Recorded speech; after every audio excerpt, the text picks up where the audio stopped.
मुख्यमंत्री पुष्कर सिंह धामी की अध्यक्षता में हुई कैबिनेट बैठक में बद्रीनाथ मास्टर प्लान सहित 3 अहम प्रस्तावों को मंजूरी दी गई।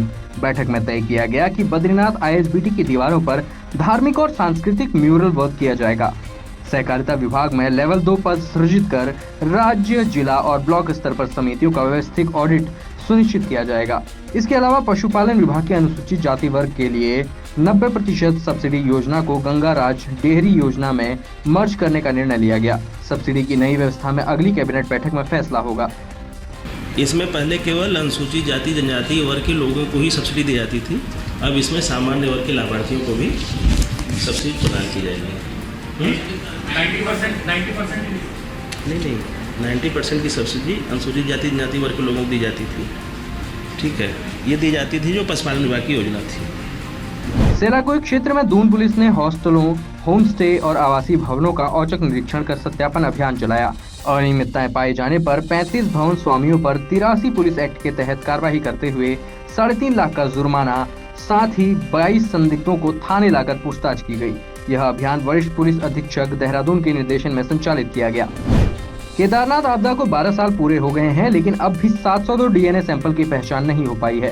केदार घाटी और अन्य क्षेत्रों से कुल 735 डीएनए सैंपल लिए गए थे, जिनमें से सिर्फ 33 की पहचान हो सकी। सरकारी आंकड़ों के अनुसार इस आपदा में 4400 लोग मारे गए या लापता हुए, जिनमें 991 स्थानीय निवासी शामिल थे। सर्च ऑपरेशन में 55 नर कंकाल मिले थे, वहीं 11,000 से अधिक मवेशी मारे गए थे और सेना व अर्धसैनिक बलों ने 90,000 से अधिक लोगों को सुरक्षित निकाला था। बागेश्वर जिले की गरुड़ नगर पंचायत में आउटसोर्स कर्मचारी भावना पाठक की सेवा समाप्ति के खिलाफ कर्मचारियों और सभासदों ने जोरदार प्रदर्शन किया। भावना पाठक का आरोप है कि उन्होंने एक वरिष्ठ कर्मचारी के अश्लील मैसेज की शिकायत की थी, लेकिन नगर पंचायत अध्यक्ष भावना वर्मा ने इसे निजी मामला बताकर उनकी सेवा समाप्त कर दी। इस फैसले से नाराज सभासदों और कर्मचारियों ने कार्य बहिष्कार कर बहाली की मांग की है। मौके पर पहुंचे तहसीलदार और थाना अध्यक्ष ने हस्तक्षेप कर मामला शांत कराया।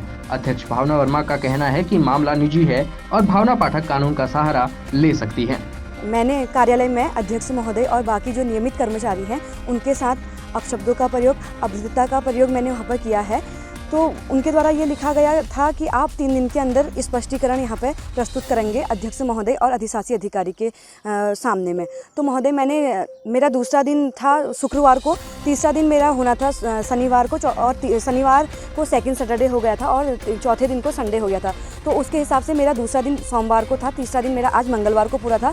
पर 3 दिन पूरे होने से पहले ही सोमवार को ठेकेदार द्वारा मुझे ये लेटर आता है कि आपको 3 दिन के अंदर जो आपको स्पष्टीकरण दिया था, आपने जवाब नहीं देने के कारण आपको कार्यमुक्त कर दिया जाता है, जिससे कि अध्यक्ष महोदय संतुष्ट नहीं है। महोदय, मैं ये कहना चाहती हूँ कि अध्यक्ष महोदय ने मेरा कोई स्पष्टीकरण लेना ही नहीं चाहा, क्योंकि मेरा 3 दिन पूरा हुआ ही नहीं था, उससे पहले मुझे कार्यमुक्त कर दिया गया था। महोदय, सिर्फ इतनी सी बात है कि मैंने एक अध्यक्ष महोदय से ये गुहार लगाई कि जो ऑफिस के कर्मचारी हैं, वरिष्ठ सहायक किशन सिंह बिष्ट द्वारा मुझे अनैतिक मैसेज करे गए रात को, और कॉलिंग करी गई, ब्लैकमेल किया गया कि अगर मैं उनकी बात नहीं मानूं तो वो मुझे नौकरी से निकालने की बार धमकी देते रहे।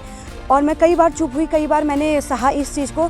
जब हद से ज़्यादा हो गया, अध्यक्ष महोदय एक महिला हैं, उनके पास मैं सपोर्ट लेने के लिए गई, तो मैडम का कहना था कि ये आपका निजी मामला है, इसमें मैं कुछ नहीं कर सकती हूँ। तो मेरी बात को महोदय द्वारा दबाया गया और उनके द्वारा ये कदम उठाया गया कि कैसे मेरी आवाज़ नीचे हो, कैसे मैं चुपचाप बैठ जाऊँ।